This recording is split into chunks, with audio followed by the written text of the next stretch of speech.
about team, we care about individuals. So that's when tennis, golf, and all that bullshit come into play. When we teach, it's going to be more conversation than movement. Because we're trying to get you to. So now, you got it. You got it. So now you okay? Oh, yeah. So if just say what if that ball get out.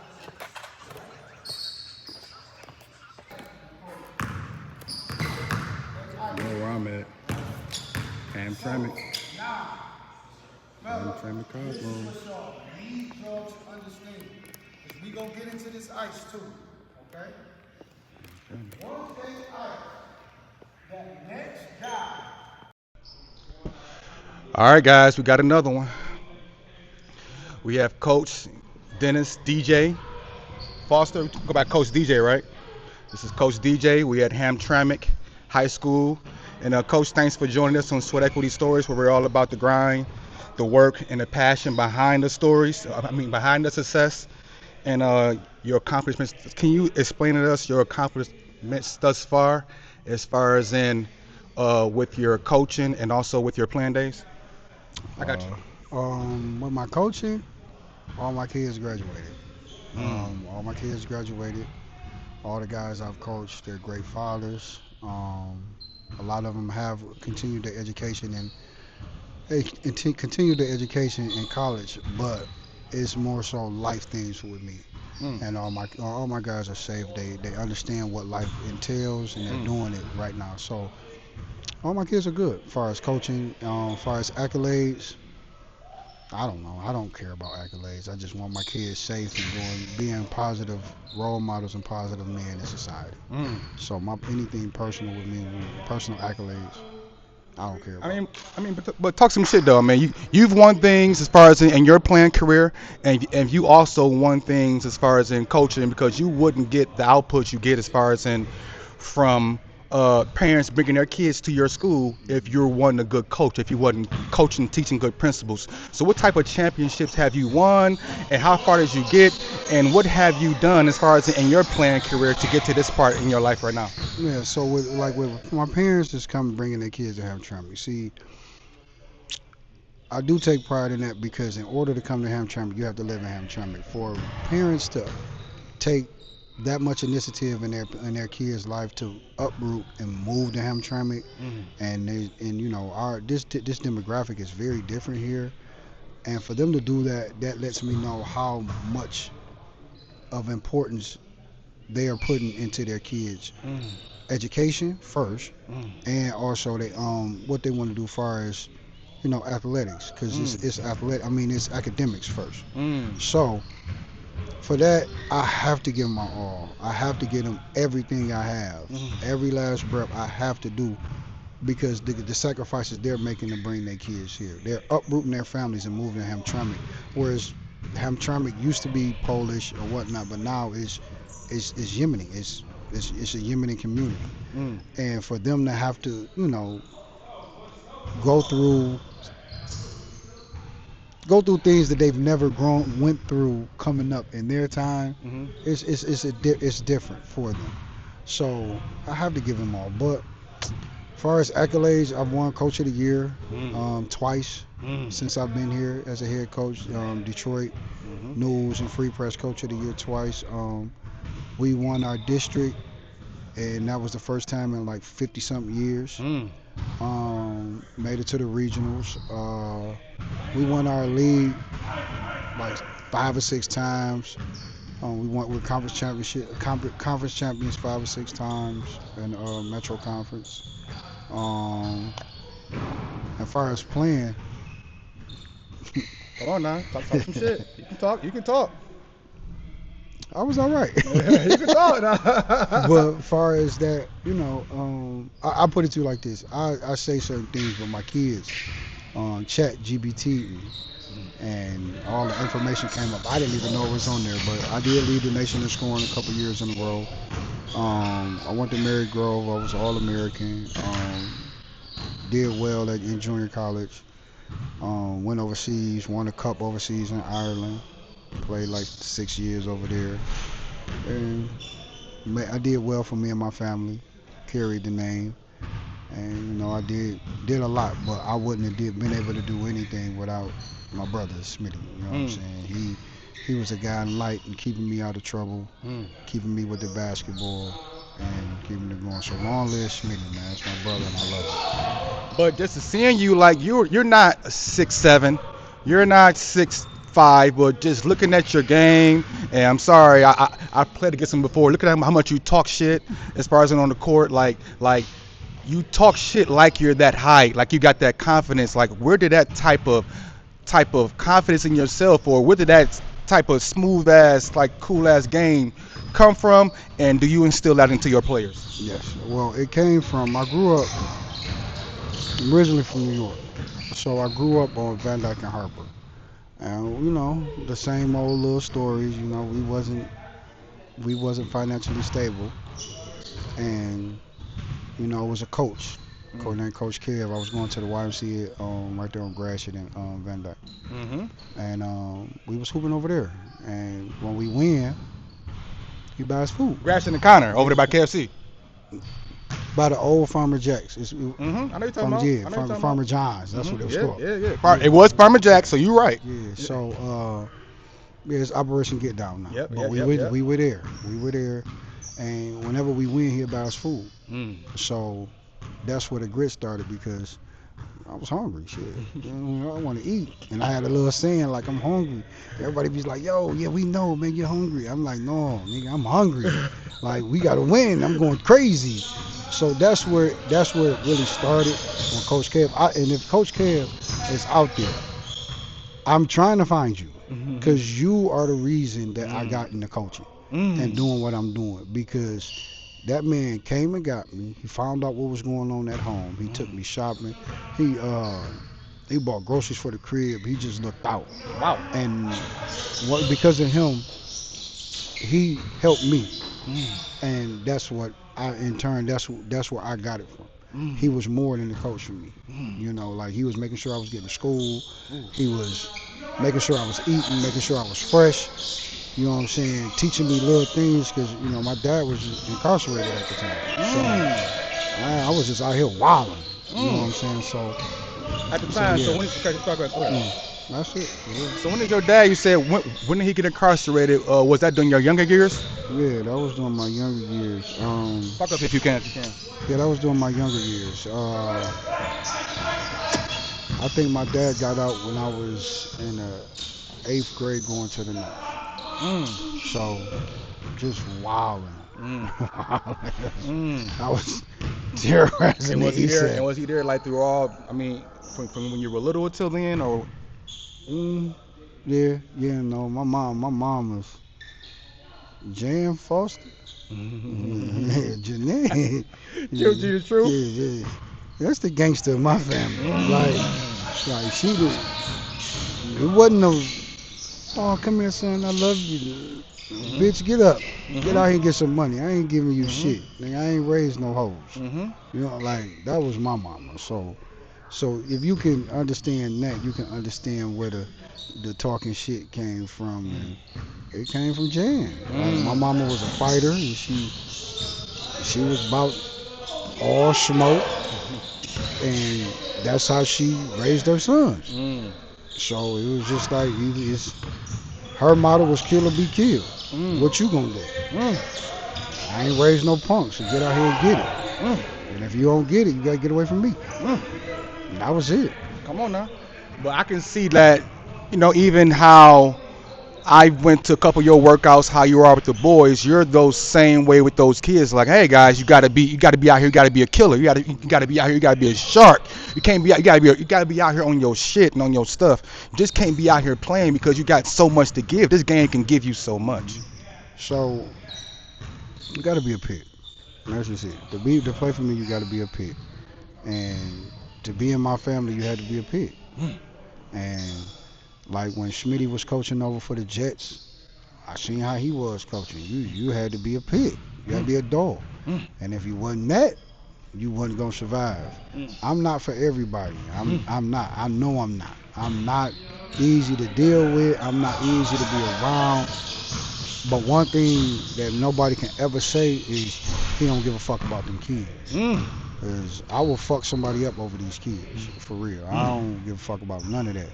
Mm-hmm. And you know, I wasn't even trying to cuss in this interview, but you know, I'm nah. It's about these kids. It's about these kids. And I don't Mm-hmm. give a fuck about no accolades, no money, no wins, no losses. It's about them Mm-hmm. after high school, after college, being good fathers. That's my thing Mm. because that's what it's about, Mm. for real, for real. Mm. So, mm, that's what it's just about for me. Okay. So if I was to walk into your practice right now and ask your players to describe you in one word, what would they say? Father. Father. Hmm. Mm. Why would they say father? Because that's the that's the role. Even though like we have guys with fathers, I'm still that other figure. You know what I'm saying? So I'm saying I'm cool.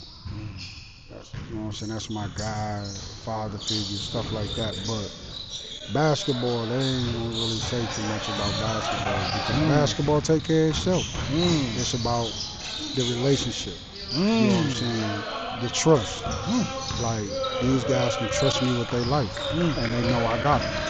So basketball is basketball. It's about life. So that's what we we focus on a lot. Mm. So how do you like? How do one of the players see that? Give me an example of a coach A, coach B. Give me something that may happen. He may say, you know what? That's very fatherly. Like. Give me some examples. Why don't you ask him? Mm. Damn. Hey, damn.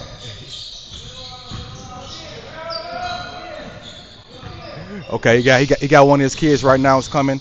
This kid is at Wayne County Community College. This is Dev. Dev, what's your name? Dev. Devin Mitchell. Now, I was just talking to coach, and I was asking him what would his players, what would one word his players, if I came into his practice, what is one word would his players say about him? So you were one of his players. What's one word? Great. Mm, Great. mm, Great coach. Why? Because he don't just teach you basketball, he teach you more. Mm, And it's like, I can't even explain. He did so much. He's a mm, great man. Great coach. mm. And what coach said, he's like a father figure, because like that's how coaches look at that. We look at us as fathers. While your father's not here, you're coming in our presence, and we're going to do as your father would.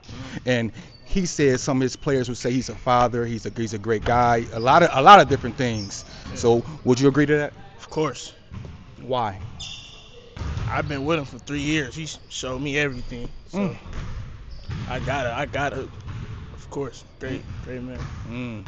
This right here is from one of his players. So tell everybody what school you go to, Wayne County Community College. and how long have you been playing for Coach DJ? 4 years now. 4 years now. Yeah. And was every experience, was it hard? Was it always smooth sailing, or did y'all have some rocky times? It was hard. We had rocky moments, but we got through it. Rocky times is part of life, man. So that's always like a smooth sailing ain't gonna never be how it is, because rocky times and ups and peaks and valleys are a part of life. And if it was just smooth, coach like he definitely wasn't doing his job, and I know that coach is doing his job, so I know that some days you gonna hate his ass. Is that how it was? That's how it was. That's how it was. Yeah. But because like you know what, because sometimes life get on you, and you'll hate life, and if your coach get on it and let you know about these things, or let you know about his things that he went through, we just trying to let you know it's all we can, so that you approach life with the same type of stuff, with the same type of disciplines that you got. And I believe that he did that. Am I correct? Let's go. Okay. He's up here helping out the guys doing the workout. This is my boy again. Say your name. Devin Mitchell. All right. It's my boy Devin at Wayne County. Have a good one, my dog. Okay. So coach, your coaching style. Who was your favorite NBA player growing up? I had a couple. My favorite of all time is KA. K.A. Who's that? Kenny Anderson. Lefty left. Man, the greatest of all time. Best point guard ever to me. Mm. Him and Zeke. You Mm. know what I'm saying? Them was my favorite two players ever. Wow. You know what I'm saying? Small guys. Got a bite about them. KA was just smooth, but Zeke, that grit, that fight, Mm. I loved it. And I love Zeke. Mm. But them two, that's who I like patting my game behind, my attitude Wow. and whatever. So But you're not that old, coach. And for you to say Kenny Anderson and Zeke lets me know that you're a historian of the game. You knew more about this game. Like, where did you know all these names, and were you that entrenched into the basketball? yeah, cause like I didn't hoop. I don't thought I was gonna play football like Smitty. Mm. You know what I'm saying? But I got hit and was like, fuck that. I'm Mm. straight. Like it was hot and snot came on my nose like it was the wintertime. I was like, I'm straight. But when I'm in tune with something, I research it and I start getting obsessed with it. Like Mm. at basketball, it was just love, Mm. and I loved it, and it loved me back. Mm. How much work I put into it, the more I got out of it. So it was just like it was a gift that kept giving. The Mm. more I worked, so when I'm about the basketball, I'm learning any and everything. I'm reading, I'm researching, because in my time we ain't had the internet, Mhm. so I'm going to books, I'm going to Mm. VHS tapes, and Mm. I'm watching shit. And I'm listening to old heads talk about shit. Like Mm. I was just into that. Mm. Like I was going into the pool halls in the barbershop, Mm. like listening to these old cats talk about basketball, Tiny Archibald and Pee Wee Kirkland, who was in the streets, but it was hooping Mm. and all that. You know what I'm Mm. saying? So Fly Williams, and I was into it. Like then I was going to the Saint, and I had to see what was up at the Saint. Then I seen the wall, and I was like, my name about to be on this wall. And then Mm. they put my name on the Your name wall. is on the You know wall. what I'm saying? So it was just like I wanted to be a part of the upper echelon of basketball players out this city, Mm. and it happened. Yeah, sure did happen. But I want to go into this one. Like, who are some of those coaches?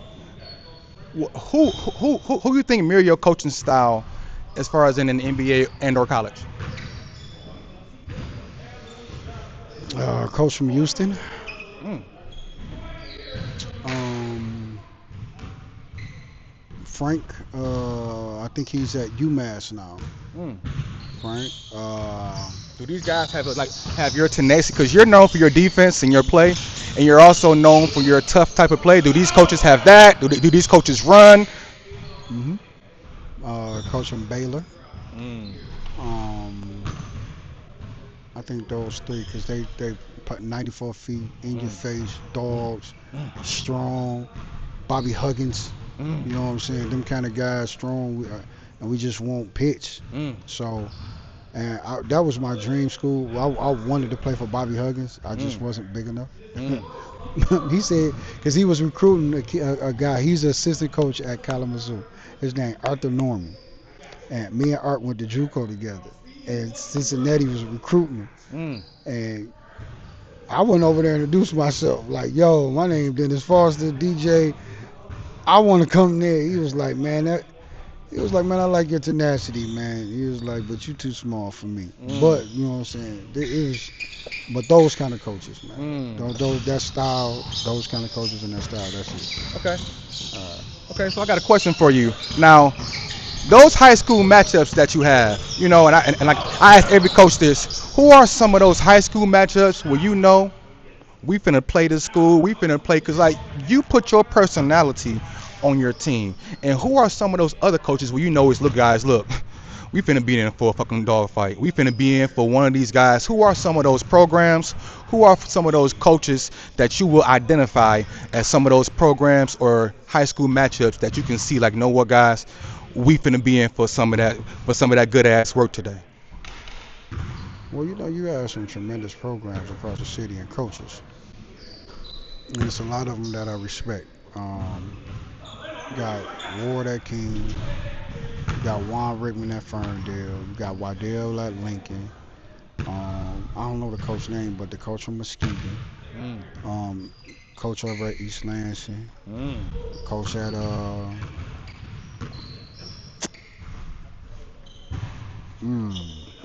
it's like it's a handful. Hold on. East Lansing, Lansing Waverly. They always have great programs. East Kentwood, Mm. Grand Blanc, Mm. uh,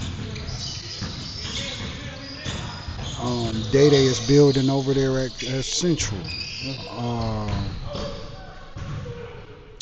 Uh, Montfort, they do, you know what I'm saying, with Coach Kill. Mm. Um, and these schools that you, hey man, look, I'm doing scout reports, I'm doing film. I might have to go send somebody to see them in person. White do a great job over at Renaissance. Mm. DJ at Summit, he's doing a great job. Mm. And you know the Godfather, Ray Reeves over at Old Red, Mm-hmm. he gonna make some shit out of nothing. You know what I'm saying? Um, over at Cass, Steve Hall. Steve Hall, Mm-hmm. like Steve Hall a bad motherfucker, Mm-hmm. like for real, like. And I'm gonna say this, you know, everybody had a preference of personality and who they rock with and who they don't. But once you look at what he's done at Rogers, the D1 guys he done got in school, his philosophy is not for everybody, but that shit work. You know what I'm saying? If you sending motherfuckers to Ohio State out of Rogers, you doing something fucking right. You know what I'm saying? And then, you know, he's at one of the procedure schools in the city in Cass. So he doing his thing. You know what I'm saying? So you gotta respect his body of work. You know what I'm saying?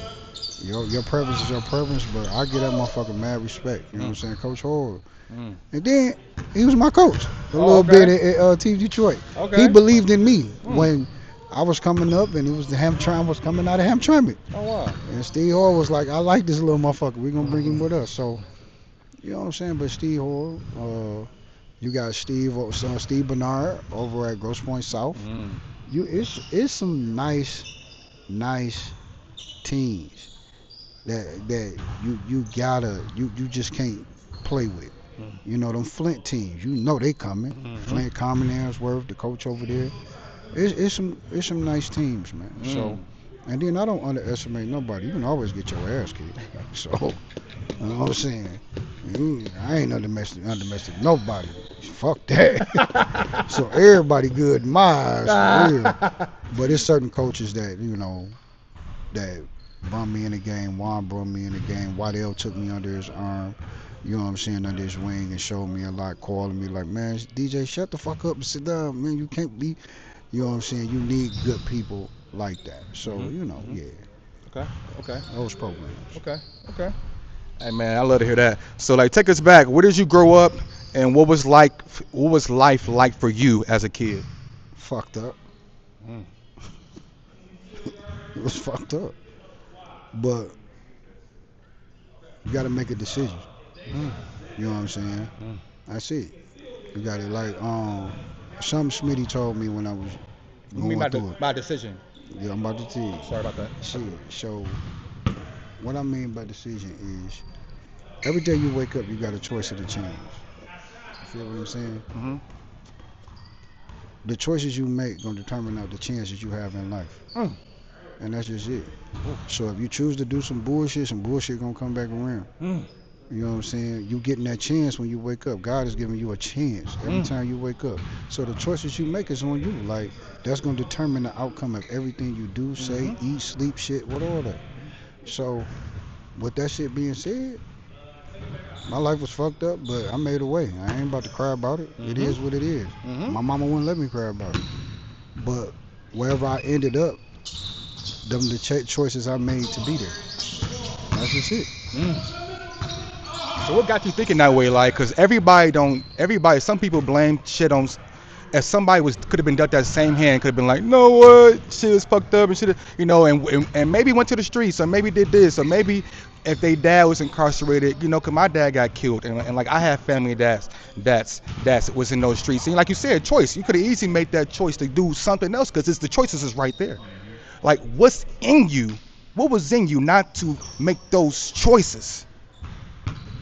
No, I made some fucked up choices. For sure. For sure, But we all it, have. But like those but choices make us, but you ain't make a real fucked up choice. so it was just I made some bad decisions coming up, but being able to get out of those situations and then having certain people in your life to be like, come on, man, this ain't shit. This ain't for you. Mm, You know what I'm saying? God got something different for you, mm, man.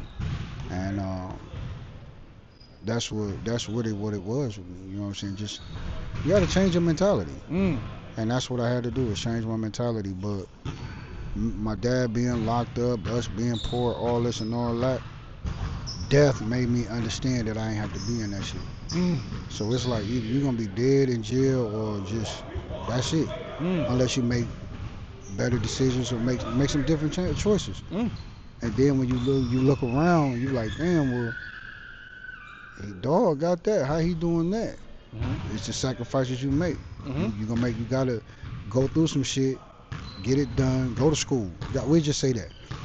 You sacrifice 4 years of your life going to school playing basketball, end up getting a degree, while everybody out playing doing their thing, and you in school and you go to school, you come back, them niggas still doing the same thing, but you got 2 years of college under your belt. mhm, Now I got a degree. mhm, And I'm them still my niggas, mhm, but I got a degree now. Then I'm starting to get introduced to different shit. mhm, Like, damn, it's cool. It's quiet at night at school. Oh, I ain't coming home this summer. I'm mhm, gonna stay here and work out. mhm, And then it just get different. Then it's like, you know what? I ain't gotta be here. I ain't gotta live like my mama did. I ain't gotta live like my daddy did.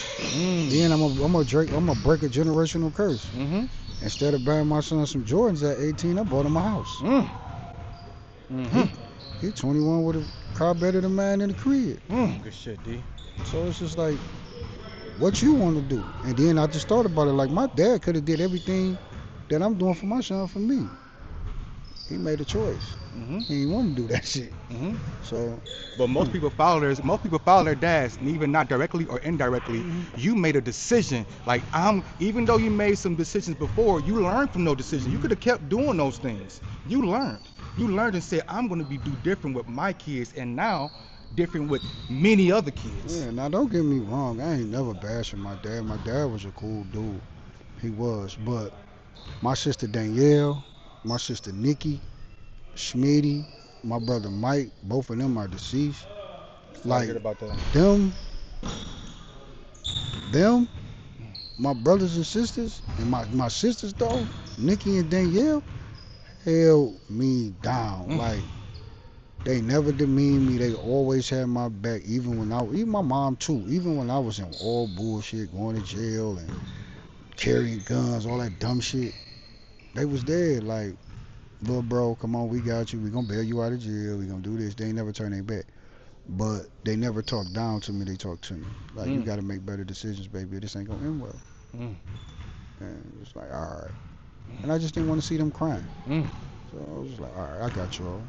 And then I got more joy them cheering me on hooping. mm, So it was just cool. It was cool. But know what I like though? I don't like that you made them decisions, but I do like that you can teach kids about how it is when you hang around this crowd, this bad crowd, what you can get, or like you said, if you go to school and you see stuff different, you got an option. You got an option now. Like, you know what? I'm out here with these different type of people, the different type of lingo, come from different type of places.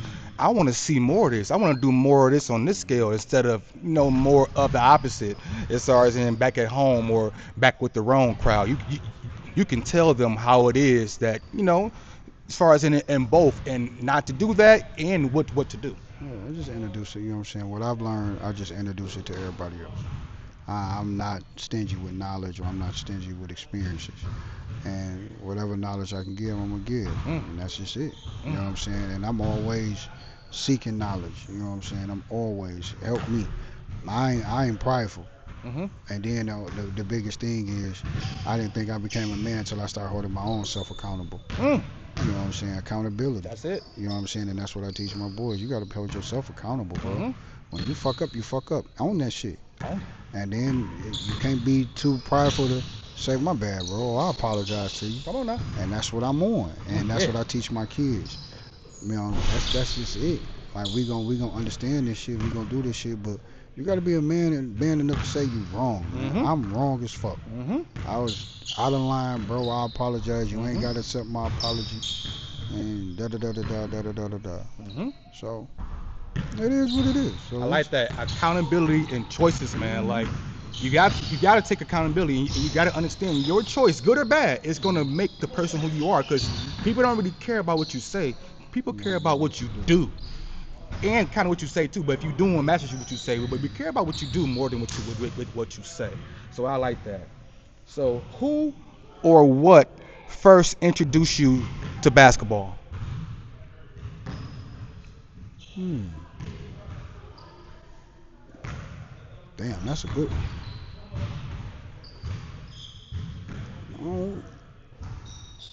We was in the hood. Dude named Rail had his daddy put a rim on the pole, and we was in the alley hooping. We had just came from we just stole some shit from the store, and we was running through the alley and they was hooping, and we was like, "Hey, bro, we got to hoop because they chasing us." So we told all them like, "Yo, we was hooping. We hooping with y'all." And that like I'm gonna keep it a bean. That's when I started hooping. Oh man. That damn, that is when I started hooping. That's the first time I picked up a ball. Oh wow. I think I was bad as shit. Did you stay? Did you? I mean, well, like, did you just stay for that moment Yeah, and to that time, or did you stay at Cape Hooping? No, I stayed because the dude was Rail was killing me, and he was laughing. So I tried to fight him, and he was like, "Man, we can't fight over basketball." And I was like, "Man, teach me this shit, bro." And I went over his house every day, Oh wow. and he taught me how to hoop. He was like, "Man, this what you do. These the rules. You can't do this. You can't do Was that." he your same age or was he older? He was a little bit older. Mm. I ain't care. I wanted to fight him. He was cooking my ass, like, and he had everybody laughing at me. Like he was fucking me up for He real. hit you with the hand, all that shit. He was giving me work, and I was like, "Damn, bro, like, I'll beat your ass, bro. Like, what you doing?" But nah, him and his pops was cool. Even when he was on punishment, Mm. his dad put him on punishment. You know, he had a father, Mm. so when his dad put him on punishment, he'd still let him come out and show me shit and shit like that. So, man, that was the first time I picked up a rock. But Oh, wow. after that, I ain't never put You that was hooked. motherfucker down. No, that was my girlfriend. Was it like was it like something like you said, like, because you have a fighter in you, you getting your ass bust, you like, hold on, man, fuck that, man. Like I'm gonna get good at this shit. Like, I mean, like, how was it? Like, was this or like, was you playing? You was like, hold on, I can get good at this. This is something that I feel like I can get good at. So when I first started really hooping, you know what I'm saying? When that happened, it was just like I was boxing at the time, Mm. so it was like, nigga, I'll beat your ass for real. But it was just to compete.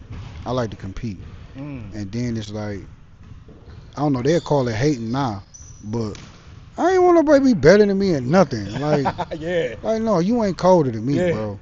So it was like, I'm gonna get good and I'm gonna bust your ass. Yeah. And that's what it was. It was just, I like to compete. But when I started getting into it, the concepts and the way you had to be disciplined and work in that shit, I just took that from basketball and did it everything else. And then when school, it's like, oh, we got a basketball tryouts. Oh, you gonna hoop? Yeah, I'm gonna hoop.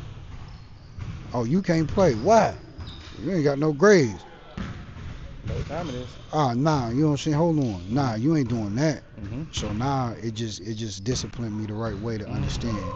Like, nigga, you ain't no basketball without this school shit. Mm. So yeah, we just got it together, man. It was like that. I love to hear that one. That even took you back.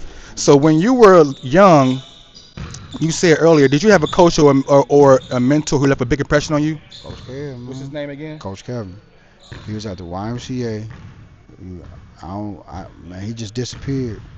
And I understand, and like now, at this age, I understood why he probably disappeared. Women don't like that shit sometimes. Ooh, who you know? You know what I'm saying? You putting too much time into these little dirty ass boys and dirty ass kids. We ain't getting a salary, and we ain't getting a Yeah. salary. It's more outgoing than incoming. Mm-hmm. So I get it, but if Coach Kev, man, if you ever see this, man, DJ, I stayed on Maxwell and Harbor apartment 404, He used to come over, get me. Used to take us to the wild. We used to back. Look, this how long ago it was. We used to get Little Caesars when that shit came on a cardboard with the bag. You open that bitch up, you tear it open, and, Oh, and he used to send me home with that shit every game. And we look, crazy story. We lost in the championship at the YMCA, right? And I was about to fight my teammate, and then he was like, "Yo, like DJ, what are you doing?" I'm like, "Man, I'm hungry." And he was like, "Alright, we know that's your little saying." I'm like, "Nah, I'm hungry." So then it clicked. Like he was like, "Come to the back." So we went outside in the back in the parking lot. You know, I had to go down the stairs. mm-hmm. Them like fire escapes looking like in stairs. Well, that's And it, he I was know. like, "So you hungry for real?" I'm like, "Yeah." I was like, "Why you think I be going so hard, man? Mm, Like, nigga, I'm hungry. Every time we win, you buy me food. mm, Them niggas got food, I don't." mm, So from that point, he was on point with me with that mm, shit. So I was just like, that's my guy. Like mm, I rock with that dude. I never thought in a million years I'd be a high school coach. I mm, never thought. My attitude was too bad. I was just bad, but it's the kids, man. The kids ground you.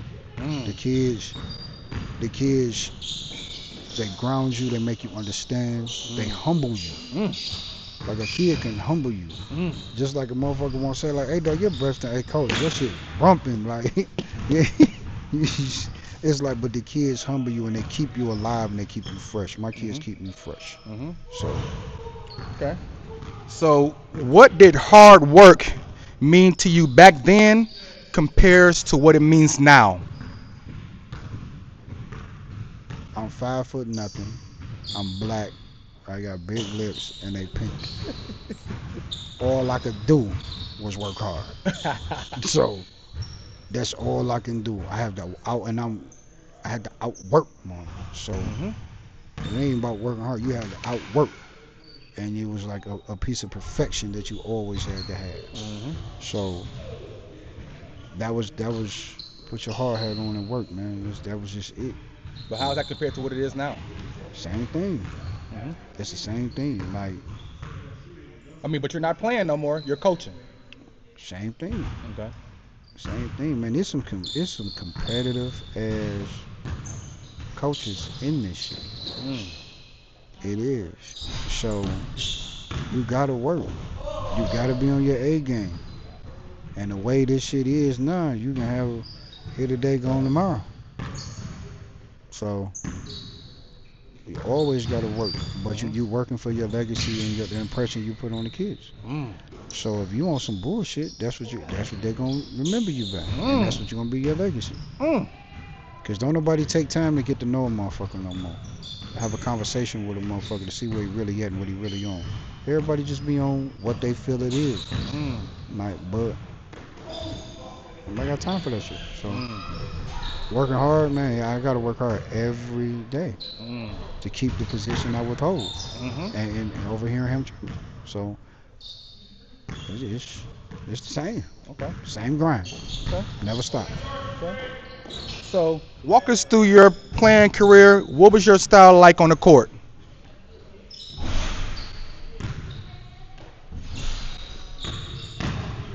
Mm, I talk shit, a lot of shit, A lot. A a lot. whole bunch of A shit. lot. Uh, But to be able to talk shit, you gotta back it up. yeah. Oh, you bring it. It just it's my style is. I'll give you a mixture. Uh, Cause you look, can go to the tray, you yeah, can go to the floater. yeah. You get you talk like you demand leadership out of your teammates. You're a leader in your talk. You making sure everybody's on the right accord. You make sure he get his shots, he get his down low stuff. I was your ultimate scoring slash whatever. I was just a lead guard. I was a point guard, and as my brother used to tell me before he passed me, I'm a point guard. Mm. I think I'm one of the best point guards to ever come out of Detroit. Mm. I'm finally seeing it, but it's guys that I looked up to. Mark Montgomery, Mark White, you know what I'm saying, as far as basketball. Brian Woodland, Mott, um, T Walk. Like it was dudes that bought it that I took everything from their game to put into mine. Mm. And then I put my own little flair in it. You know what I'm saying? A little hazy, you know what I'm saying? Whatever, whatever. But being able to score on all levels and being a student of the game Mm. just made me where I am. You know what I'm saying? Who I was playing basketball. Mm. But it was just one thing, nigga. I'm a battle Mhm. anybody. I don't give a fuck who you with. Mhm. So that the shit that I try to get my kids to understand, man. If you ain't got no heart, no dog, and you ain't no pit, man, it's gonna be hard for you. And that was all my thing. I was a pit. Mm. I don't give a fuck who it is. We either gonna bump or we gonna hoop, Mm. and that was it. But I just brung it. And Mm. so I don't know who you can say my game was like, but I scored on all levels. Whatever the team needed, I'll take a charge. I'm gonna dive on the floor. Whatever the team need to win, I'll do it. You want me to score? I'm gonna score. You want me to pass? I'm gonna pass. You want me to check? I'm gonna call Quill.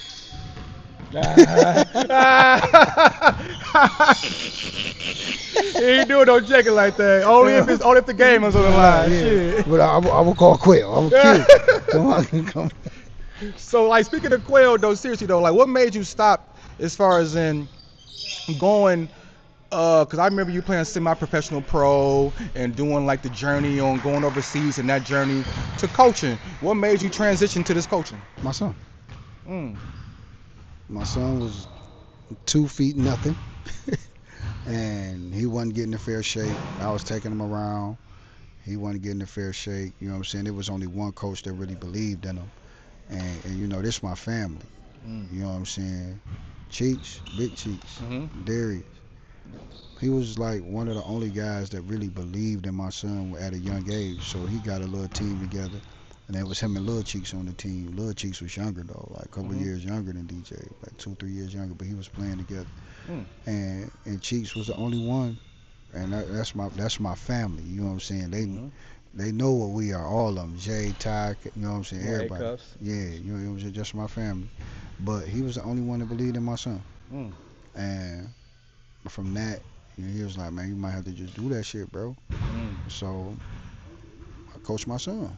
Mm. That was it. And I made teams for my son to be a part of, but I was the hardest on my son. Mm. Like, my son ain't played varsity until his senior year. Mm. Play that shit. You ain't gonna disrespect the game that gave me life. Mm. So, yeah, that's it. So I asked all the coaches that I asked Gior, I asked Steve, like, and I asked a couple other coaches, over there with Brooks, as far as with Pierre, and what you just told me. How do you see coaches who play like the term daddy ball, like the term daddy ball? How was did you have that? Where some players thought you was being lenient to your dad to your kid? Like how were you with your kid as far as in coaching him and growing up? Because you just said your kid never played varsity to your. So it seemed like you were the opposite of some of these kids as far as in giving their kid the rose petals and like while you play basketball. Yeah, so the difference with me and with this question, I ain't even gonna say me. All of them my kids. So it wasn't no damn daddy ball. Mm. All of my kids. Mm. I ain't treat nobody different from nobody else. Mm. So I was a father figure to all of them. So it ain't no, we never had no problem with daddy ball. Mm. But with my son, I don't care who it is. If you on some bullshit, you ain't playing. Mm. I don't care. Mm. I can't have this kid working hard and you thinking because you ain't got to work hard because you might. I don't do that. Mm. So I don't worry about that daddy ball shit. Okay. I've been over here. Okay. Okay. So, do you remember a moment that tests your grit as a player and as a coach? But as a player and a coach, a moment that tested your grit.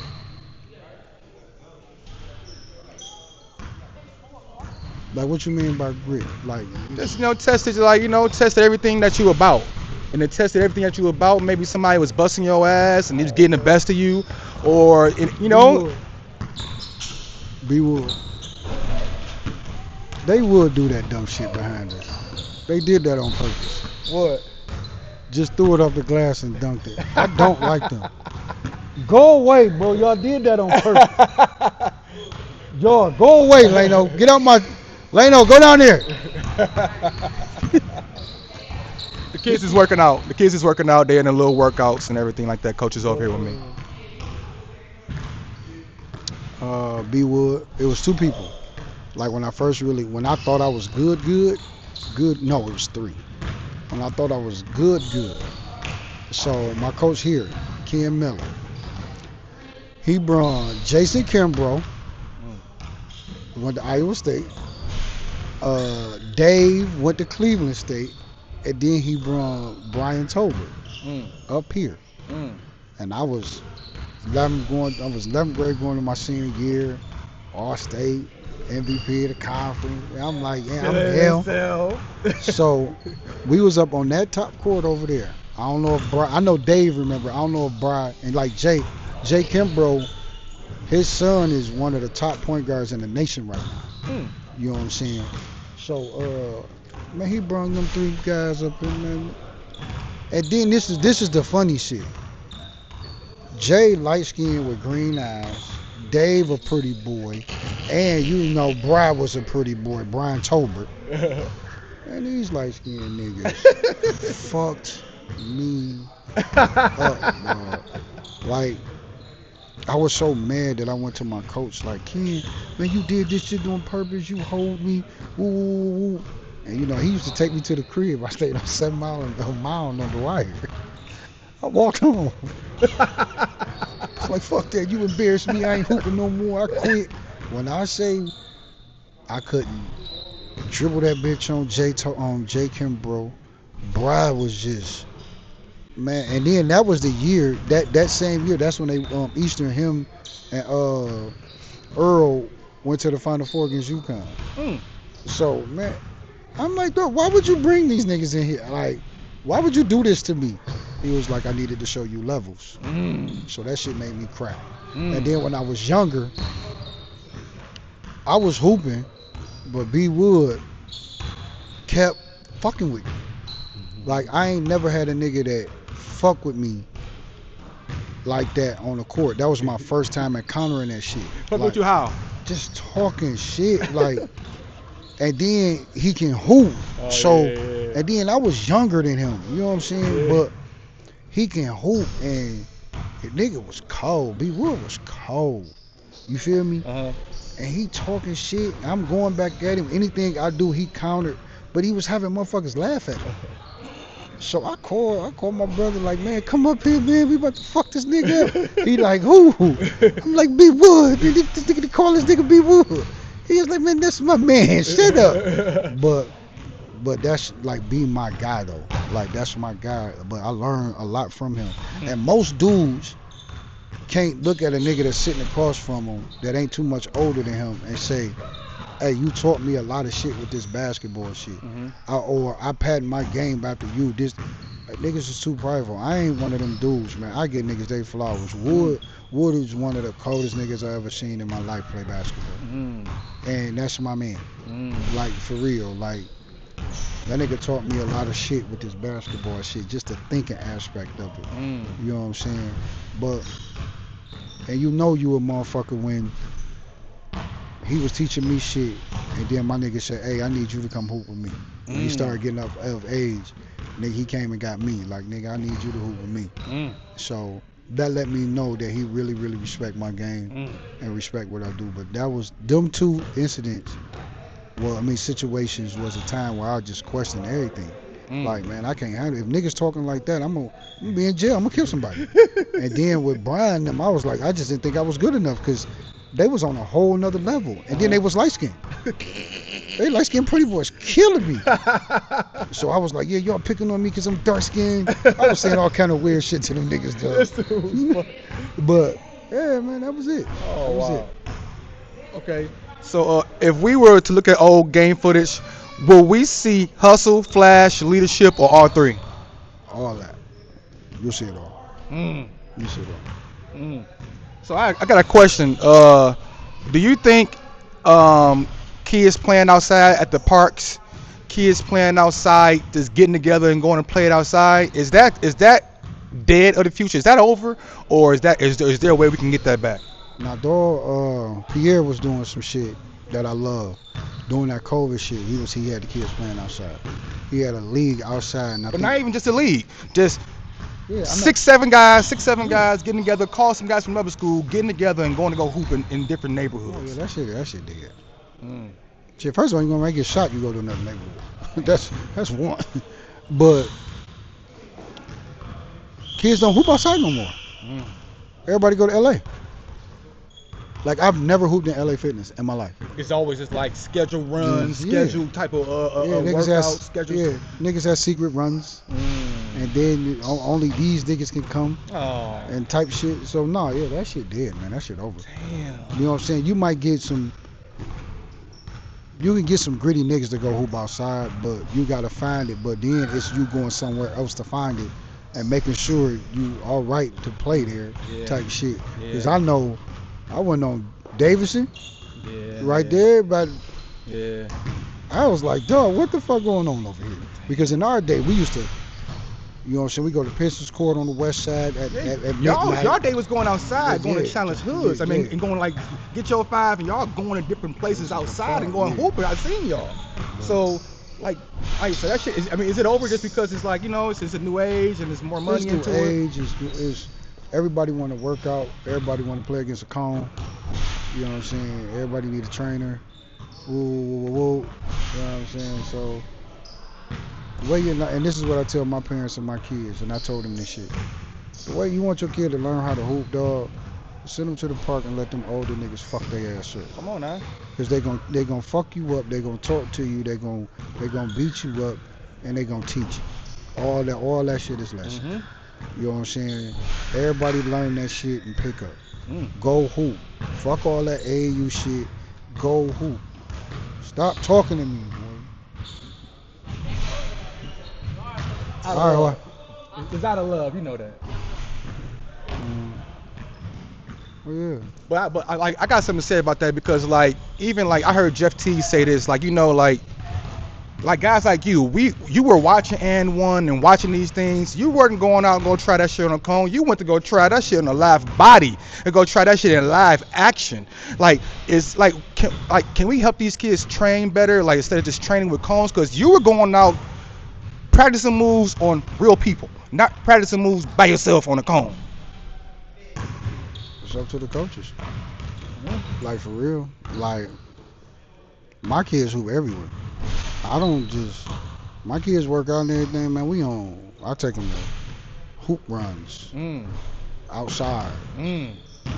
Niggas did 20 years out there hooping in the park, in the dungeon. Like, I take my kids down through there. So, that's what I say. I ain't for everybody.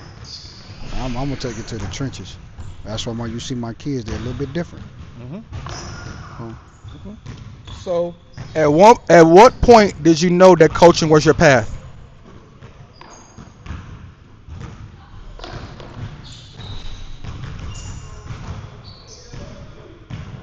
That's Juan's fault. I didn't. Juan rigged me. That's his fault. I was minding my business, and he came over there and said, "Man, you'll be a good coach, man. Come on, man. Try it out, man." And he brought me to Crockett. And he was like, "Man, this is what you do. This is your calling." So it's Juan Rickman fault. Juan Rickman, it's your fault. Okay.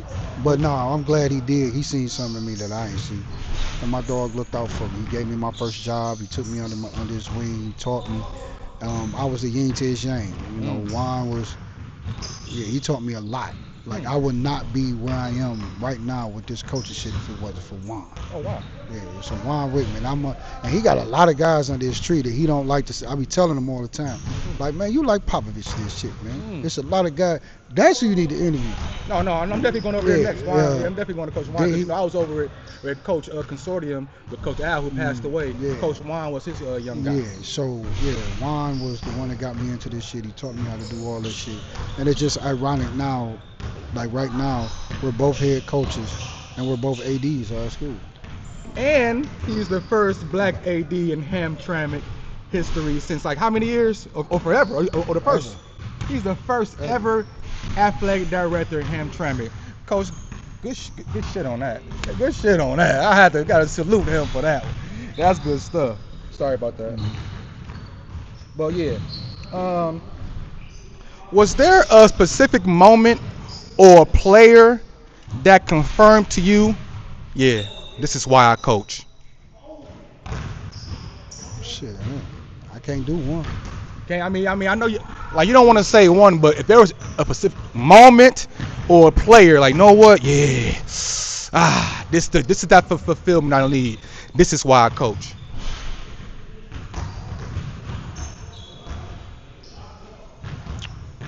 Okay, I do have one. My AAU team, they were AAU team CTM Change Mentality. I have a documentary of it on YouTube. The CTM basketball that is changing mentality. We did a 2 thing series of it. Um, my boys won a national AAU championship, and it was all kids from the hood. All of them came from 7 Mile, Ryan. All of them went to Legacy. We had like Scooter and them, Scooter, Bo. They didn't go, but they Butter. All of them, they brought their kids in. But we went out there and won.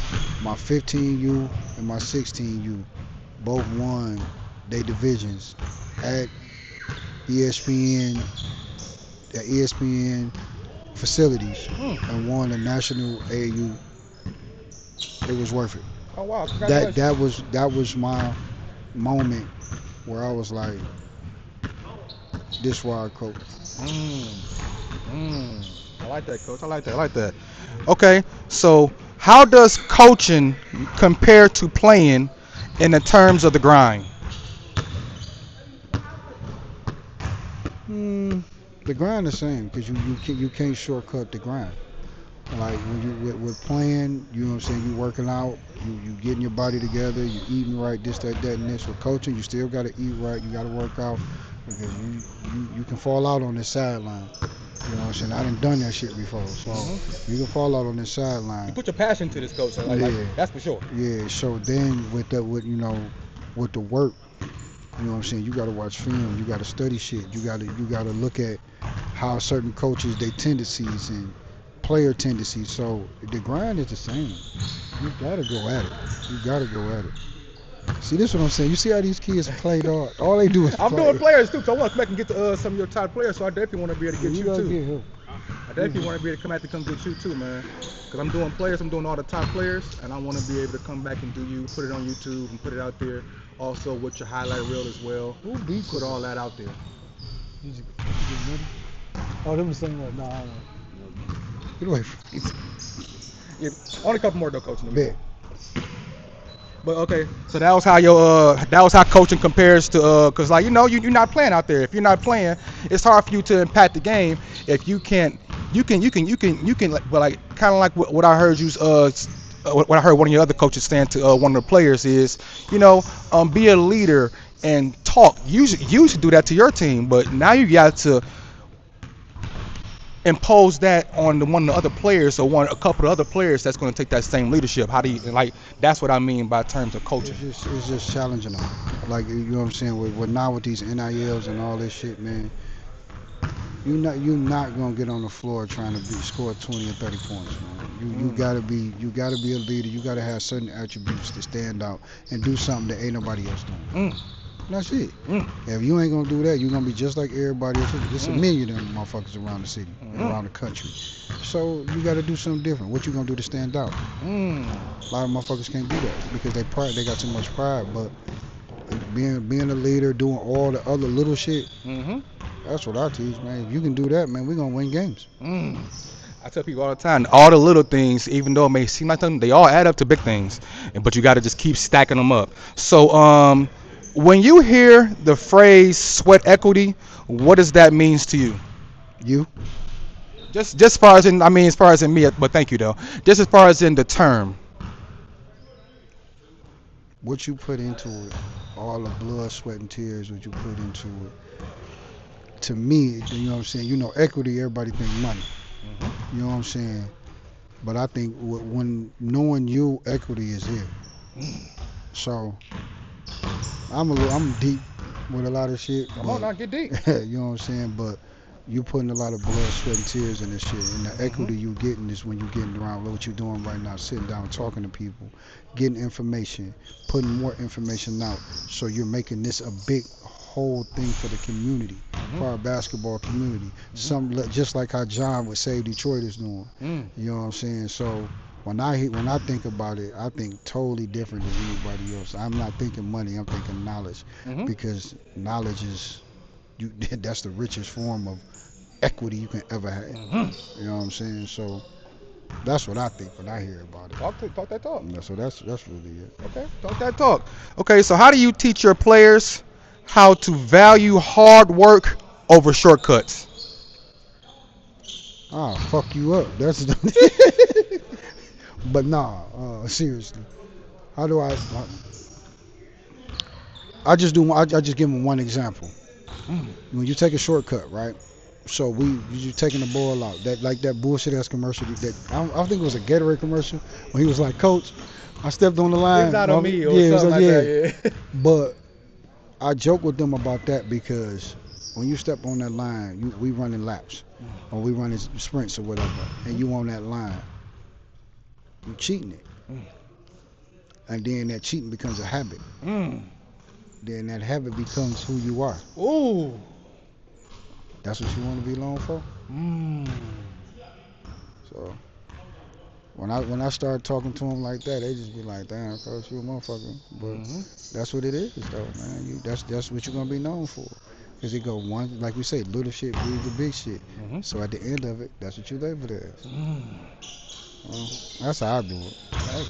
But what you're doing is giving them accountability. If you're doing this, this is who you are. If you're doing that, that is who you will be. You're not sugarcoating it. You're not telling them nothing. Like you keeping it real with them. Like, but that's how I feel like men, it's or people in general are supposed to be with them, so they can know exactly this how I see you. Cause how I see you, like that's what I'm gonna say about you. Facts. Okay. So, what's one drill or practice habit you swear by to build mental toughness? I can't tell you. You can't say. Mm-mm. You can't. What's it? It's top secret. That. But look, this what I do. I'll invite you when we going through Hell Week. I'll invite you over so you can see it, Oh shit. and then you can do with that as you please. But I can't say it on Okay. Oh man, coach over here doing some extra confidential shit over here, but I know for sure he's in all the kids' mental as far as in making sure their mental buildings and their business, their physical and their mental. here. Yeah, so it's nothing like that. But somebody gonna steal it, They gonna and still. I mean, everything's stolen. I mean, coaches. I mean, you'll see it. I mean, go look at my stories. I mean, as far as in my stuff, coaches, different Steve and them different. They all said different principles or different habits, or some of them said just running. As far as in that build mental toughness, but that was just their opinion. mine is all trust. Mm. You know what I'm saying? So mentally, physically, emotionally, because that's the emotions of basketball. Gotta be physical, Mm. mentally, and emotional. Because you Mm. got the game is of emotions. Mm. You feel what I'm saying? Mhm. So I'm gonna test all that. Mm. But you gotta trust. Mm. So if you trust the guy standing next to you and the guy on the floor with you, and you trust the coach and you Mm. trust what the coach is doing, so everything I teach is mental, but you gotta trust it. Mm. So you gotta trust the motherfucker standing next to you. Because if I don't trust him, I'm not gonna go through a brick wall for him. Mm. So, but if you notice anything my kids say or do from now until back when I first started, all of them say, man, we go through a brick wall for coach. Mhm. Mhm. Because you know what I'm saying? It's just trust. It's just building that trust. So Mhm. we gonna build that shit, Mhm. man. I have some little things that I do with my kids or to see if they trust me or not. Mm. You feel what I'm saying? So it ain't always some running and some physical shit. Like we sit down, we had conversations. You heard me talking to them. Mhm. I told them a lot of it is not. Everybody might think you in the gym working, working, working. A lot of this shit is conversation for mental understanding. Because everybody learn different. Mm. You know what I'm saying? Everybody can hoop. Mhm.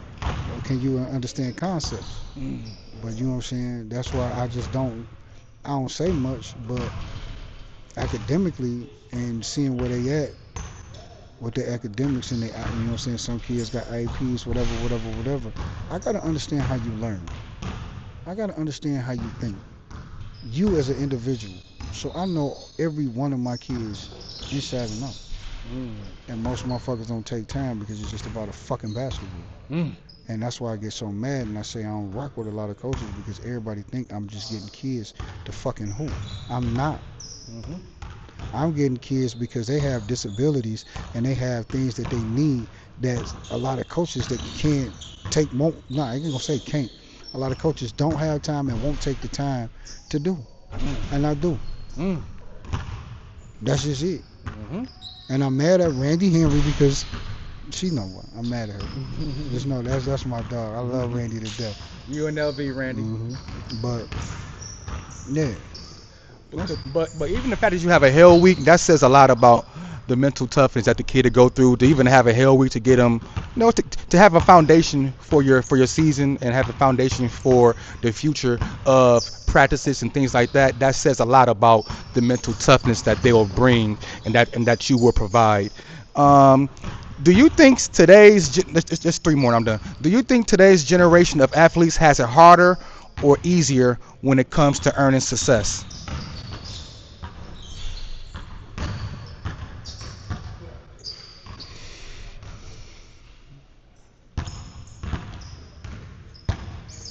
nobody's gonna like this answer because normally I'm an asshole.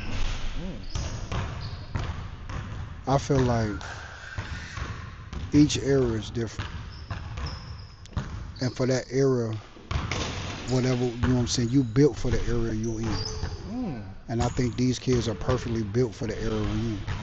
Mm. So, told you, thinker. It's, I can't say they not because they built for this era because Mm. they're succeeding. Mm. And that's what a lot of us old heads gotta understand. This is their era. You know what I'm saying? No, bro, you gotta go. He coming back. He coming back. Yeah, I'm coming back to do y'all and the players too. And you know I hate interviews, man. I hate interviews. Okay. I know, All man. right. I'm sorry, man.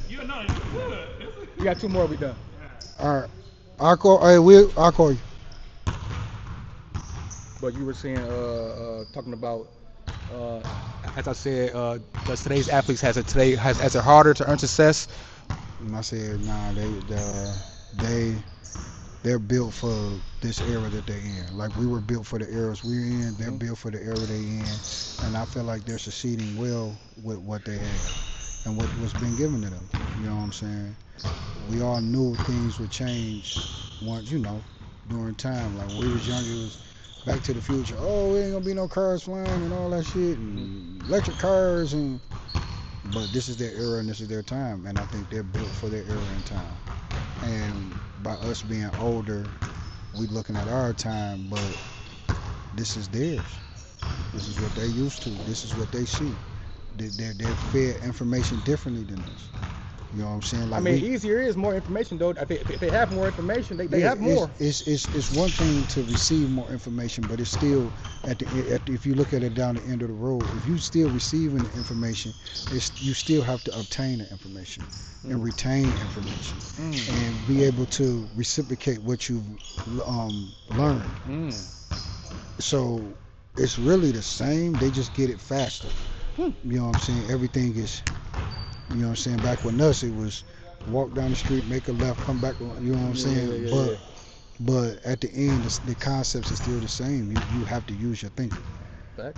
You know what I'm saying? You have to use your words. You Mm. have to use, you use your emotions. So, Mm.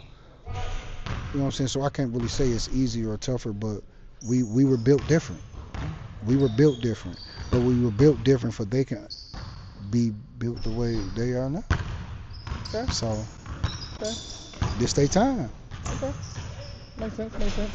So, when your players graduate and move on, what's the number one thing you hope they carry on with them from your program?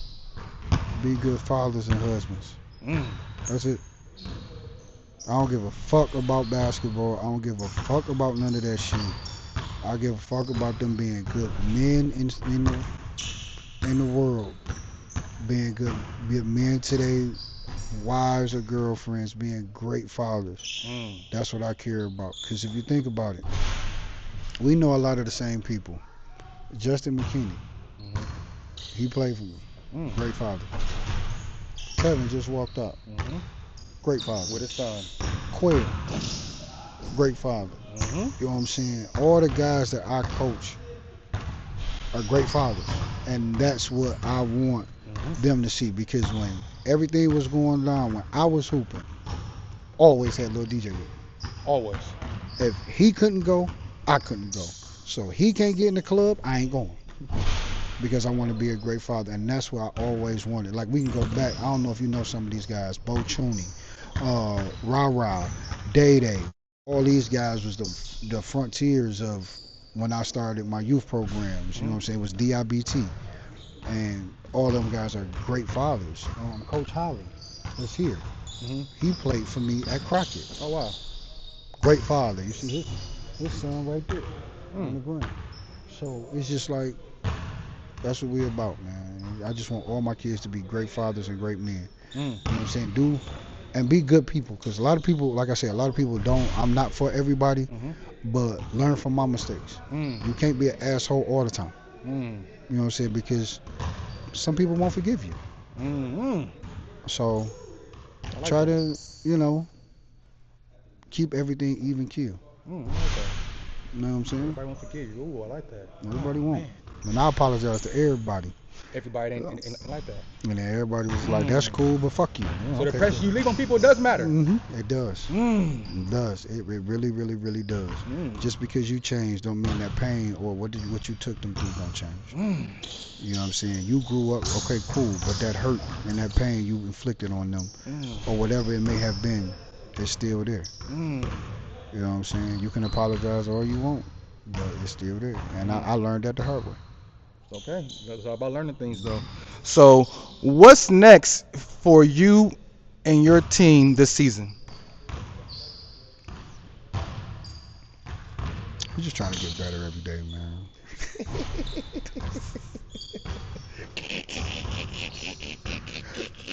This the political. This the political. That was a political. That was a political answer. Come on. Man. We just trying to get better every day, man. You know, we little old Hamtramck over here, man. We just, we just trying to get better, trying to keep up with the Joneses. You know, we work hard, you know, stuff like that. So whatever God got for us, he got for us. Y'all got some great play. Everybody knows you're gonna come with that good, tough defense and that good. And you got some. You got some quite a good a bit players here. You said 6'10", I heard in here. 6'7", I seen in here working out as far as in what they doing. But you got some good guard play. So this gonna be a good year. We'll be all right. We'll probably be about 500. We're a 500 team this year. Don't let this man. This man is playing. This man is playing We- possum. This man is playing We're gonna be possum right now. We're gonna be a 500 team this year. We got some pieces, man. We just worried about graduating everybody and stuff like that. Okay. With basketball, we gonna be all right. We got 2.5 good players over here. So. That ain't what I just see in this workout. That ain't what I just see in this workout. So look, coach, if you could leave this audience with a line about success, hard work, or life, your own personal sweat equity motto, what would it be? Be humble. Um, Again, every day, the quote I said earlier. Every morning you wake up, you got a choice and a change. Mm. You feel what I'm saying? Well, you get your chance because God woke you up. Mm. The choices you make, you're gonna have to live with. Mm. So choose wisely. and your choices can be the decisions you make of anything. So if I leave the audience with anything, just understand you get your chance when you wake up, and the choices you make is going to determine the outcome from your present and your future. And that's it. Mm. I got one more thing to ask you. So, as far as in your legacy as a coach, your legacy period, what do you want to be remembered by as your legacy as a coach or as Coach DJ Dennis Foster, the man? Care for the kids. He was about the kids. That's all I care about. I don't care about no state championships, no nothing. I just want everybody to know or feel like, yo, he might been that, and this. But he cared about them kids. You can't nobody take that from him. That's it. Mm. Mm. Well, Coach, I highly appreciate you, and I always tell everybody this all the time. If you're saying yes to something, you're saying no to something indirectly. And you gave me opportunity. You told me yes, and you let me in your gym, and you let me get some of your time, and I highly appreciate that. No problem. So I wanted to say, hey guys, this is Coach DJ Dennis Foster, and this is Hamtramck High School. This has been Sweat Equity Stories, and we're out. Coach, thank you. Man,